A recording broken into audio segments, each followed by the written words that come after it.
উপদেষ্টা, সর্বপ্রথম একটা কথা মনে করিয়ে দিতে চাই, এই 24-এ আমরা যে অভ্যুত্থান ঘটিয়েছি, যে রক্ত ঝরিয়েছি, যে লাশের বিনিময়ে এই 24-এর নতুন বাংলাদেশ পেয়েছি, যে অভ্যুত্থানের মাধ্যমে আপনারা এই উপদেষ্টা পরিষদ গঠন করতে পেরেছেন, ওই উপদেষ্টা পরিষদ থেকে যারা আওয়ামী লীগের দোসর রয়েছে তাদেরকে খুবই দ্রুত অপসারণ করে ফেলেন। আমরা এখনো দেখতে পাচ্ছি অভ্যুত্থান পরবর্তী সময়ে এই আসিফ মাহমুদ অন্যান্য উপদেষ্টাদের পিএস এপিএসরা শত শত কোটি টাকার তদবির বাণিজ্যে লিপ্ত ছিল বলেই তাদেরকে আজকে অব্যাহতি দেওয়া হয়েছে।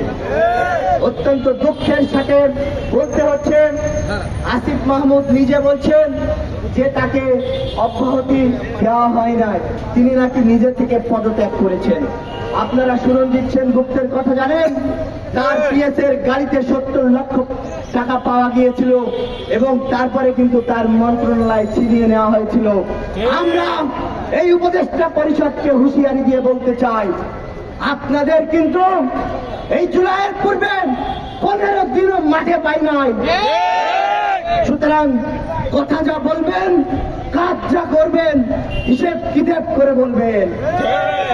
এই উপদেষ্টা পরিষদে এখনো আওয়ামী লীগের দালালেরা, ওই দিল্লির দালালেরা এখনো ঘাপটি মেরে বসে আছে।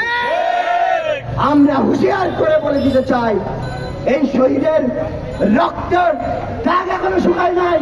এর মধ্যে যদি আপনারা ওই আওয়ামী লীগের দোসরদের কথা চিন্তা করেন, তাদেরকে এখান থেকে না সরান, আমরা হুঁশিয়ার করে বলে দিতে চাই যে আমরা কিন্তু দুর্নীতি দমন কমিশনের গেটের সামনে বরাবর চলে এসেছি।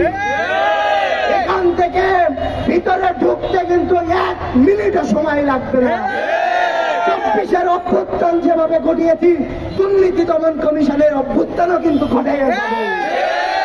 কারণ যারা ওই আওয়ামী লীগের দাবিদারি করছে, ওই উপদেষ্টা পরিষদ থেকে এখনো যারা দালালি করছে, তাদেরকে হুঁশিয়ারি করে বলে দিতে চায়, আপনারা সাবধান হয়ে যান। একটা কথা খুব স্পষ্ট, এই উপদেষ্টাদের প্যানেলের যারা পিএস হয়েছে তাদেরকে খুব দ্রুত শাস্তির আওতায় নিয়ে আসতে হবে এবং এদের সাথে যে মন্ত্রণালয়গুলো জড়িত রয়েছে সেই মন্ত্রণালয়ের উপদেষ্টাদেরকেও অব্যাহতি প্রদান করতে হবে।